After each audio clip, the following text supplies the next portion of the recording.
Оставка, оставка, оставка, оставка, оставка.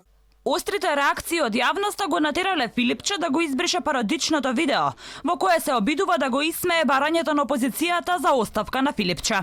Од Министерството за здравство велат дека и покрај тоа што видеото повеќе не е на социјалните мрежи, министерот останува на ставот дека сите политички чинители треба да имаат одговорност во време на пандемија. Но го избегнаа прашањето кој им го постави Алфа.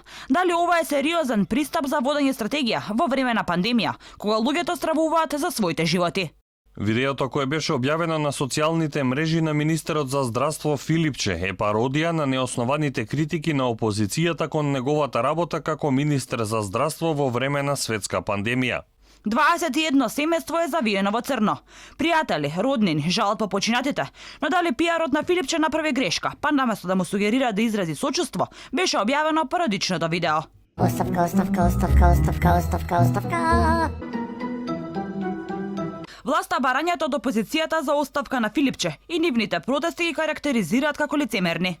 Министерот минатата недела рече дека нема намера да си поднесе оставка, оти не ја мешал политиката во здравството, што со видеото кое е оставено на неговиот профил се виде спротивното. Почетокот на кризата работиме многу професионално.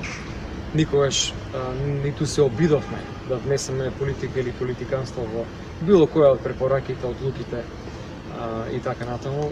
Ги слушаме во јавноста предлозите кои што ги дава опозицијата, огромен дел од тие предлози се нонсенс, нема никаква медицинска логика. Така да сакам да им порачам да ја држат политиката настрана од ова сериозно прашање. Пред 6 месеци власта бараше оставка од министерот Наке Чулев, оти бил одговорен за големиот број на заболени, кој во тоа време беше двоцифрен. И има грешки Чулев. Грешките се толку големи да јас побарам на еден технички министер за внатрешни работа оставка да си подаде. Сега кога се бара одговорност од Филипче заради огромниот број на ново заразени кои достигнуваат и над 1000 дневно, а Македонија е рекордер по смртни случаи во регионот, оставки не се споменуваат, само пораки да не се мешала политиката во здравството.